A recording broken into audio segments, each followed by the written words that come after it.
my name is Dan Grabois, and I'm actually the French horn professor at the University of Wisconsin-Madison.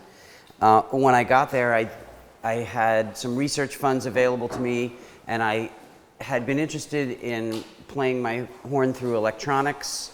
I love the sound of the horn, but with another group that I play with, Meridian Arts Ensemble, in our long career, which is now about 35 years, we've played a lot of different kinds of music, including some rock and roll, and I've always found that it was very difficult to take probably the most classical sounding of instruments and put it in that context. And so I was interested in effecting the horn. And so that's what got me interested in electroacoustic music. And some of you were at the ContinuuCon in Paris, and I talked about the electroacoustic music studio that I set up with a very generous grant from the university's funder, the Wisconsin Alumni Research Foundation. And that lab is called the Electroacoustic Research Space, or EARS, conveniently, purely by coincidence. And so my first big project working in EARS was the creation of this CD, and the creation of this CD was also funded by that same organization, WARF, so double thanks to them. The first CD that I had made before the lab existed was called Air Names, and that was for a complicated reason that I don't need to go into, but I decided that after Air Names came out, I wanted to create Fire Names, Earth Names, and Water Names as a set of 4 CDs, and each one would have its own character. And so for Fire Names, what I wanted was I wanted to write a piece that was long enough to be a kind of mini recital in itself. Just go and play that one piece. So for instance, if I wanted to travel to another university and do a presentation and a master class, I could bring my computer and hook into the university's speakers and play this piece. It would be for horn and tape. And I could create the tape part in my lab in EARS, and that would be much easier than going and having a frantic rehearsal, of 45 minutes of music with a pianist, in which we had a half an hour to rehearse that whole program. This felt like a really comfortable way to go around and play. Of course, in the intervening time, the pandemic hit and there wasn't much going around, but now that we're starting back up again, this is what I'm hoping will happen in the years to come, as I can perform this piece for horn and tape. So in the case of the first CD, Air Names, the horn, what I was experimenting with was manipulating the sound of the horn. In this piece and this recording, the horn sound is acoustic, but everything else is electronic. So it's a real electroacoustic combination, and we were talking yesterday a little bit about combining orchestral instruments with electronics. So this is an example of exactly that. One thing I want to mention, so I composed this by playing my instruments and recording and saying, oh, that was terrible, and throwing it out and doing it again, saying that was terrible and throwing it out. And there was no notational process involved. It was composing by recording. I would lay down a thing, and then if I liked it, I would see what ought to go on top of that thing. And if I liked that, maybe nothing else would go on top of that thing, and I'd move on to the next section. And the entire piece is represented here on the screen, so it's about 44 minutes long. It's always amazing when you record a disc and then look at it in this format and you think, I worked 3 years on that thing. That's all it amounts to.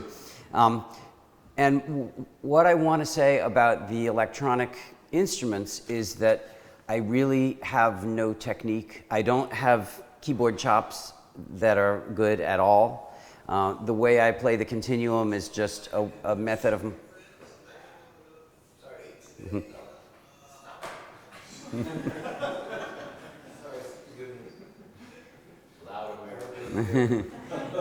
The way I play the Continuum is just a method of my own invention, and the same goes for all the other things that I play. Looking at the tracks here, the yellow and the blue tracks are all MIDI tracks. And then the salmon-colored tracks are my Continuum tracks there. So there's 6 Continuum tracks, and you can see that the Continuum really dominates the piece. Then I have 4 Moog tracks, and that's a Voyager, a mini Moog Voyager. And then there's an EWI track with one little teeny bright red thing. And then the tracks that are grayed out at the bottom are my horn tracks, and I actually recorded the horn part. Well, I recorded it one time in a room at school that was a beautiful rehearsal room with really good acoustics, and listened back afterwards, and I hated it, so I brought some mics down to my basement and recorded it in my basement. Just the beauty of doing it this way was I could do take after take after take after take. So when you see some of the take numbers, if this gets expanded, they're embarrassingly high, but I recorded and recorded till I got exactly what I wanted. The entire tape track was first. So I created the tape track and wasn't even thinking very much about what's the horn going to do on top of this. So once the tape track reached a conclusion, I thought, all right, now what? What am I going to do? And in a lot of the pieces, the horn is more in a dialogue. The piece is sort of a concerto for horn and tape, but really the horn is in a lot of ways a part of the ensemble. And I actually, to write the horn part, I found that I needed to notate what I had played in the tape track in order to figure out what I wanted to play. So the notation came in halfway through the piece was done, when the tape part was done and the horn part was not born. Then I went into the world of notation and I actually notated the horn part. And so what I read off of when I perform it is a part that's 40 pages long that has a line for the horn part and a line for the most audible part of the tape track. And I perform this with a click track because although there's percussion, I think all of the blue tracks or almost all of them are percussion tracks. There's still often, it's a little too floaty to know exactly where one is without the click track. So that's how it's performed. So what I'm going to do is just play you some examples. And what you're seeing here in the Ableton file is rudimentarily mixed by me. And I will also play you, so some of the stuff I'm going to play you there, and it won't have the horn part. And then I'll also play you some examples from a WAV file that's just a recording that's just ripped off of the CD. So that's expertly mixed by my mixing engineer and mastered, and I think sounds a lot better. So you'll be hearing both of those. So to begin composing this, I sat down at the Continuum having no idea what was going to come out, and here's the beginning. And let me just expand the Continuum tracks.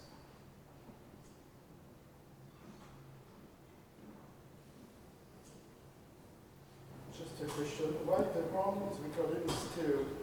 Why what? The horn is stereo? Yes, left and stereo. Yeah, I had 2 mics. I am not an expert in this stuff, and I consulted with a colleague, my trombone colleague, and he records with 2 mics in stereo, 2 close mics in stereo. So I said, great, sounds good to me. Okay, so this is the beginning, and I should mention that this was such a learning experience. So some of the Continuum tracks I labeled with the preset that I used, like Music Box at the beginning, and some I didn't, I don't know, you can see my cursor, this one, which I called Huge. Live and Learn, I wish I had always used the patch name. Okay, here's the beginning.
as soon as I put together my lab and started figuring out how do I want to play these instruments, the approach that I took was, here's a sound, what does this sound need to do for me? So that's basically the sum total of the technique I can talk about as far as composition. So this opening fourth that goes up and then comes back down ended up being kind of the generative piece of material that holds this very, very long piece together. And now I'm going to play you the beginning from the recording so that you can hear how the horn kind of dances around a little bit with that.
So it melds very nicely. Thank you. I was about to say, I hope that melds very nicely. The idea is that hopefully this thing sounds like it's a thing, like it's not a Martian and a Plutonian trying to talk to each other. But It's funny because people always complain it doesn't meld well with synthesizer ensembles. It melds well with French horn. Well, there's... Thank you. No, thank you. And there's lots of Moog synth in here, and I'll be showing you how I use that as well. I'm going to skip here to about the 6-minute mark.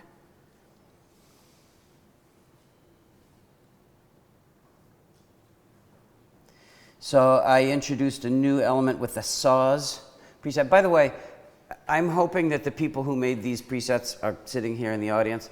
They're absolutely amazing. So amazing. So I have not gotten into using the Egan Matrix to create my own sounds because the sounds that are available are just really great. So if Ed is here, and Christoph, I know you've done some, and whoever else, thank you. So this is a thing that I came up with, the saws preset.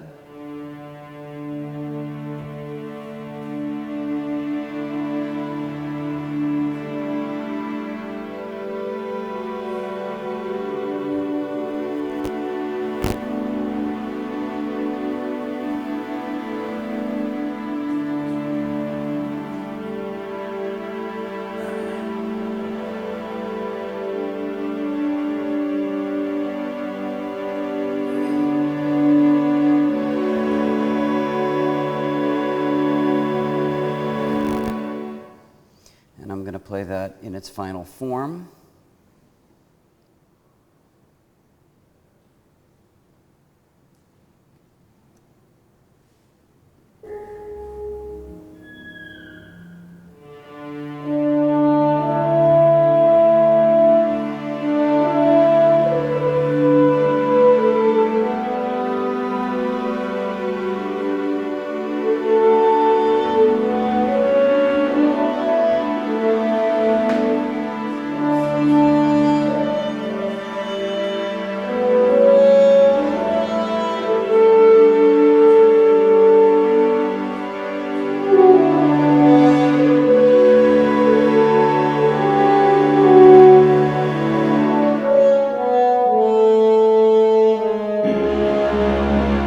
So before I go on, we're now at this spot here where, is Egypt a preset, or did I just name it Egypt?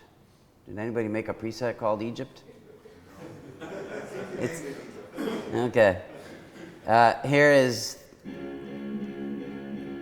I don't know what preset that is. anyway, and then I have the one called Huge also. So I'm just gonna, from this point, keep rolling so you can hear with this different sound what happens.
So on.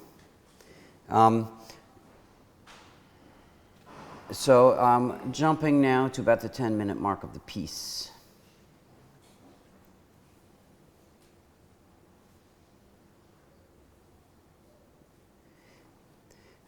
I really, really love the richness of some of these sounds and the harmonies that they can produce. So, oh, sorry, soloed.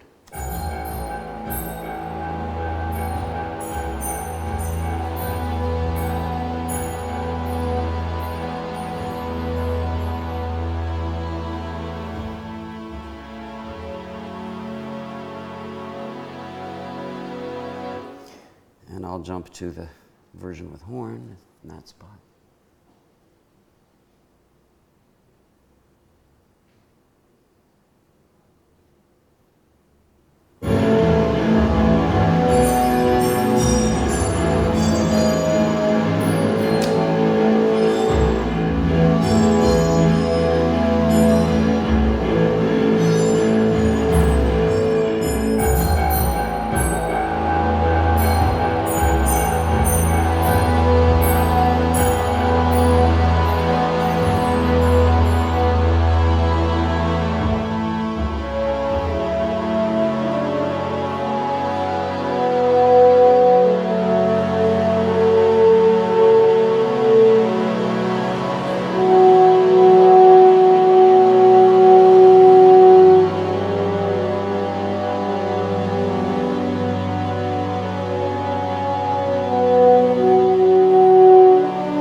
Playing the horn along with that song is like taking a warm bath.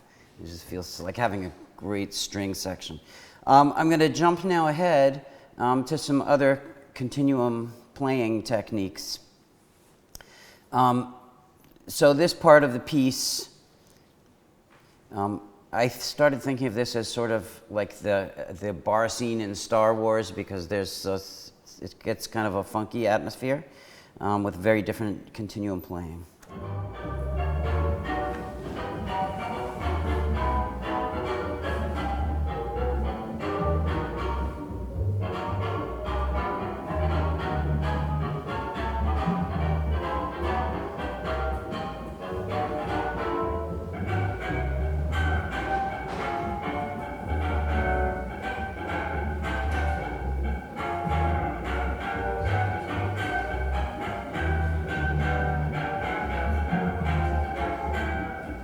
It gets weirder as each new sound comes in.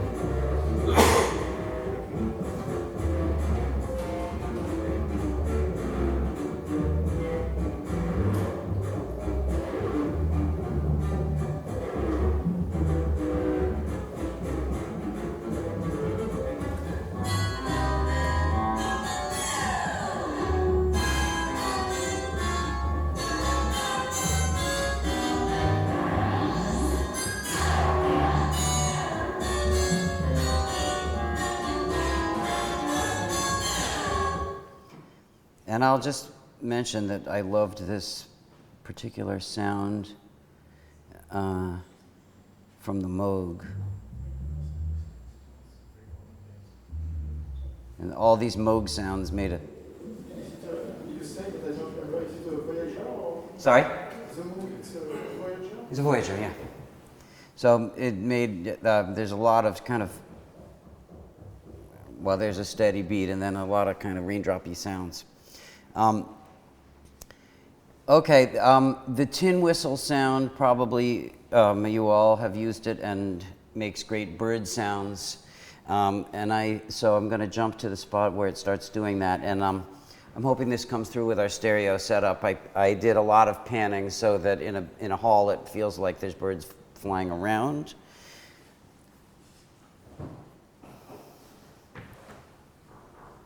Actually, I will find that in the CD version.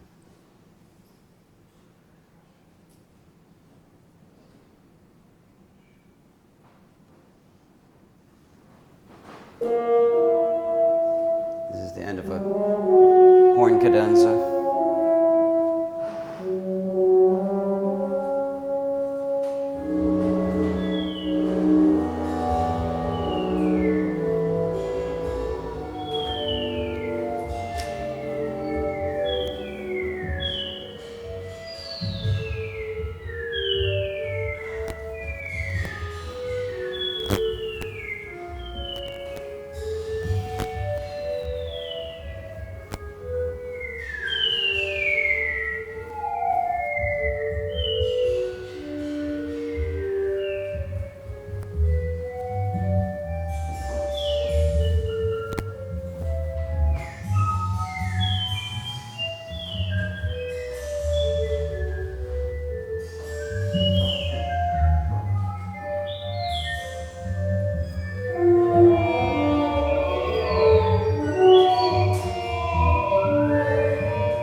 I love some of those vocal sounds, which some of them sound like snide commentary.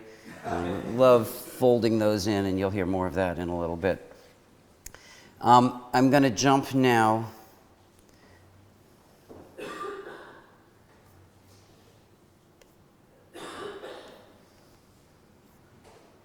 This is a long piece.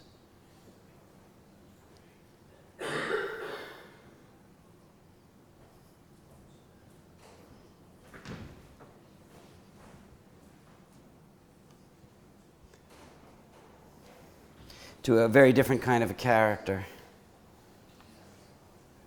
Oops.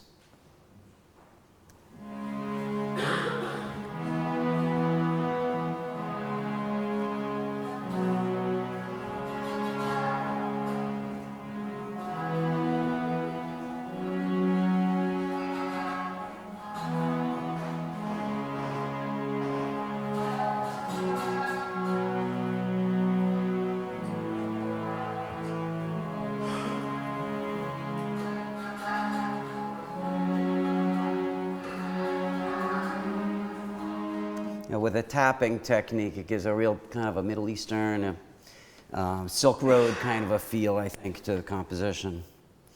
And let me play you how this thing grows in the final version.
to break down some of what's happening, because it's just almost all of that is continuum. So we have this cymbalum Z.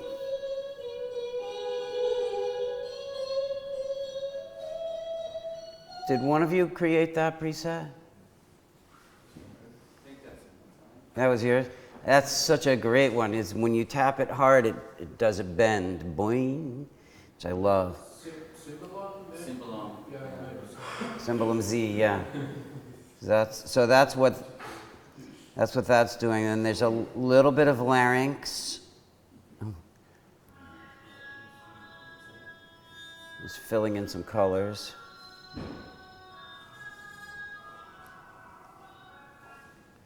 And then there's this harmonic break sound. Ed, did you make that also? I gotta be honest, I'm starting to forget. It's because Christoph does great things too, and I'll take credit for it, sure. This is one that sounds like somebody chattering on the sidelines and not too happy, but I thought it mixed in to the texture really nicely.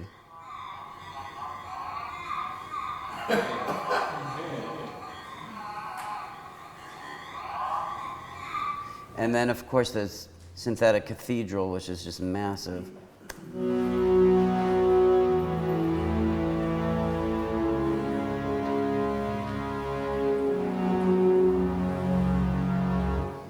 So let me put those back together for you.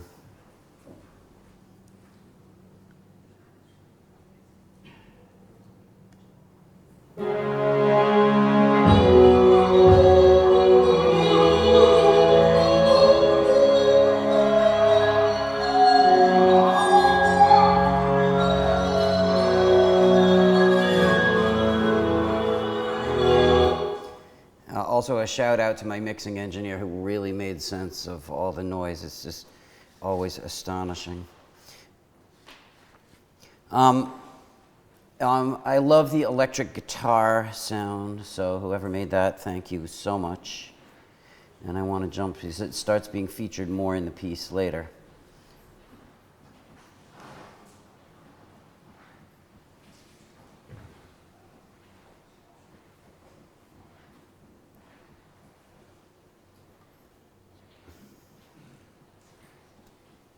Why are you not playing?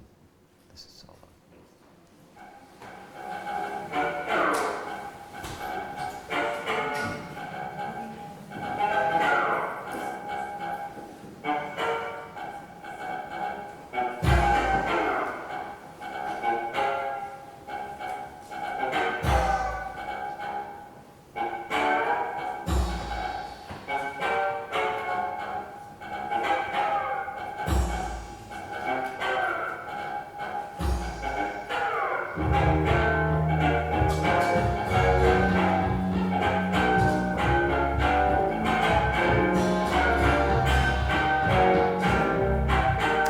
By the way, in case you were wondering, there is no way I could duplicate what I played there. It was all just improvised until it sounded good.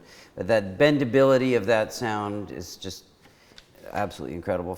So for those of us who always wanted to play guitar and never learned how to do it, it's an incredible thing.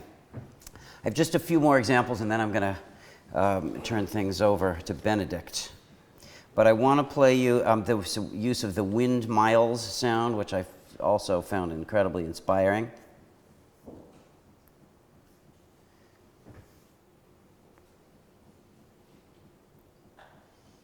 Actually, I'm going to play you this from the recording.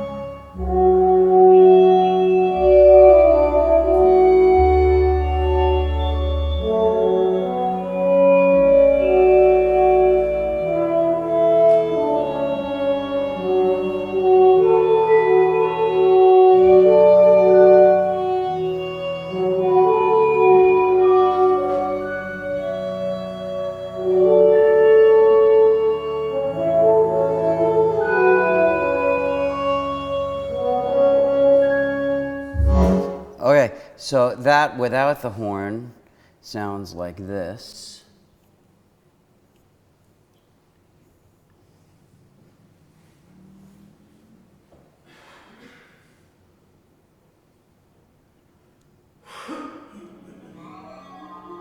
No, it doesn't. These numbers in the mirror mode are so tiny, and I'm so old. There we go.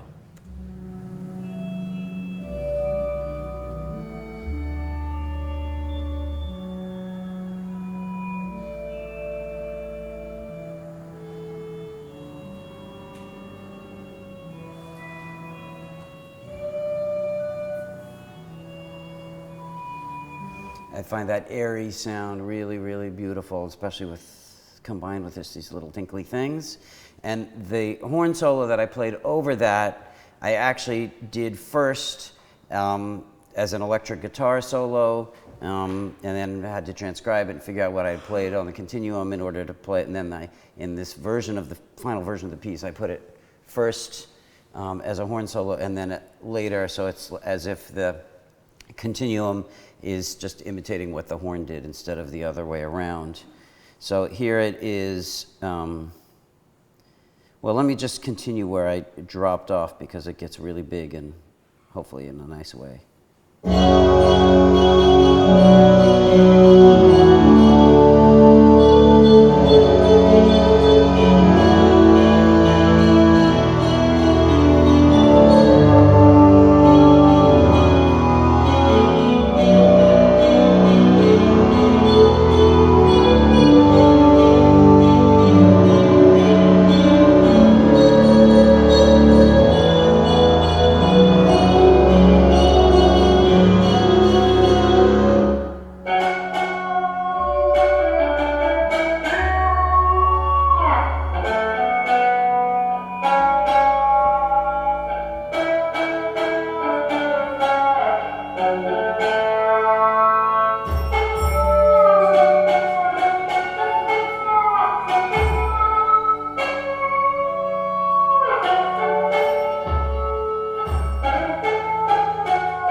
So the that you're hearing here is the tin whistle.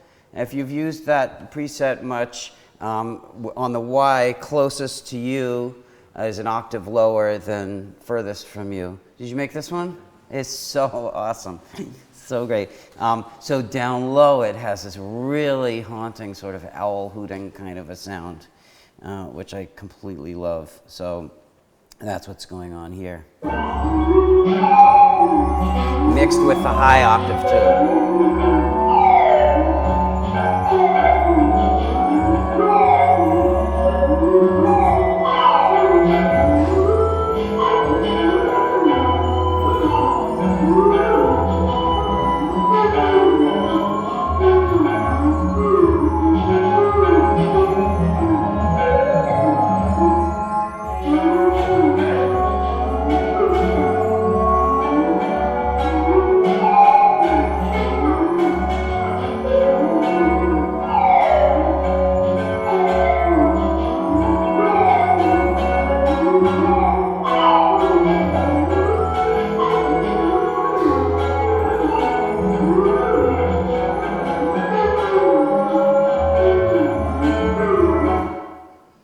So the horn just becomes one member of this orchestra that's almost entirely continuum, with just a huge variety of sounds.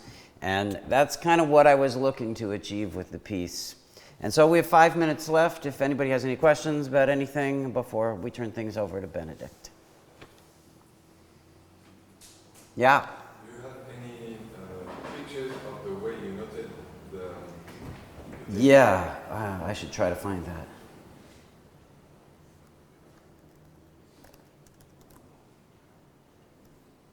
Come on, you can do it. There it is.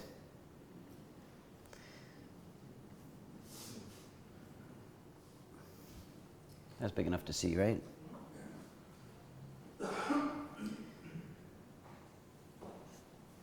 So I play off a horn part transposed in F, which is what we do, and the most audible parts of the tape track are what I'm looking at, but I'm also hearing a click in my ear, so there's kind of a double confirmation. Also, I know how it goes.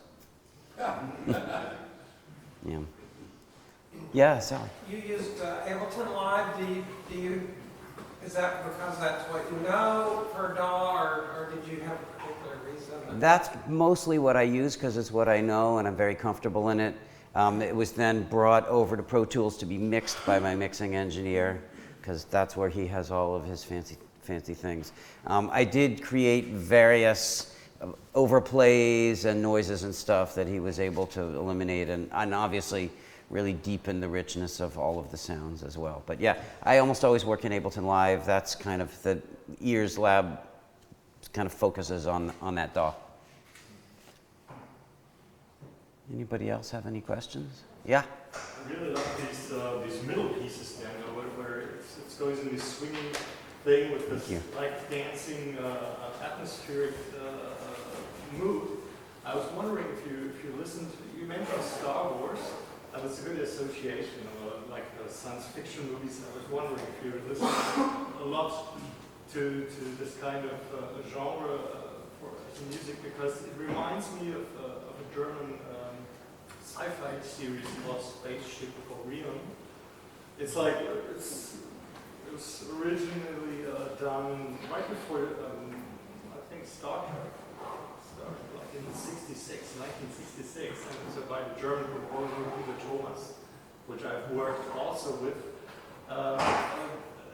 It's very similar in the kind of weirdness of these parallel things going on. You have this groove swing down there, and on top it's like this paper, with flat harmony.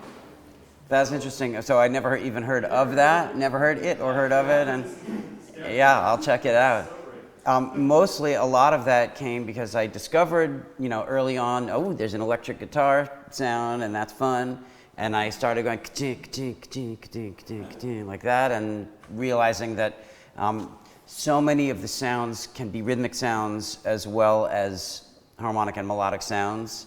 So I started playing the electric guitar sound that way, and that's its origin, and it's funny that it exists elsewhere in the world. Christoph. Yeah, so as Ed was pointing, some of the presets are some maybe quite long ago. For example, the guitar preset you were mentioning is probably one of my very first waveguide I did on the Continuum. And now we have new stuff like the micro delays, and I'm improving also. So when I listen to it, I say, I should improve this and this and this. But you as a user, if, for example, for next release, I would improve such a preset, would you find it good or would you find it disappointing? Because then it would be different from the original one, so you could also kind of lose the one you have used. Obviously, electric guitar as it exists now is an old friend of mine, so I'd probably miss it. But on the other hand, the approach that I take with this is always the sound tells you what to do. So if there's a new sound, it's probably going to tell me something new to do. When I play my theremin, which is something I ought to never do in public and hope never to do in public, it tells different things to do, and you make completely different kinds of sounds, which leads to different kinds of styles. One of the things that I really enjoyed about creating this piece is that so many of the sounds come sort of prepackaged with an implied style, and then others of the sounds don't. And so you can mix and you can go with that or you can go against that, and it gives, again, if a sound implies a style, then that's like a box you're put in. And then you have the option of staying in the box or punching a hole in the box, and both of those are great options, and they're better than just having no idea of what to do. It's like this, you put a constraint on and suddenly you can create something much easier than if there's no constraints. Yeah. So I see that we're looking at sheet music. Is that one of the pieces that we heard earlier? So this is the entire part of this piece, this 44-minute piece. So it goes on and on and on and on and on.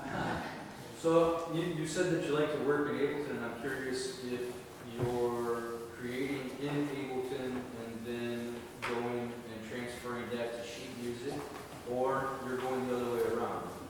Right. So you may not have been here right at the beginning of the talk, but so the entire tape track was created first with nothing written, no notation at all. And then I wrote the horn part. In order to write the horn part, which I was going to compose with notes so I could play it on my horn, I had to transcribe what I had played in Ableton so that I could write a horn part against it. So the notation came in halfway through the composition of the piece. And then are you using any kind of software to go from Ableton to notation on sheet music? This software. Yeah, there was a lot of, what the hell did I play there? What was that? Yeah, and I could have borrowed someone with perfect pitch and probably made it a lot faster, but... The reason I ask is I don't think my software is that up to date, and so I would have to find something to go the other way, and I was just curious what maybe you had used. Yeah, I had just listened and thought, what did I play? And then I wrote it down to the best of my ability. And there's actually, now that I've played this a bunch of times, there's some mistakes in the transcription of the tape part. I mean, it's not really going to throw anybody off, but there's a couple little mistakes. Well, thank you so much for listening to the piece.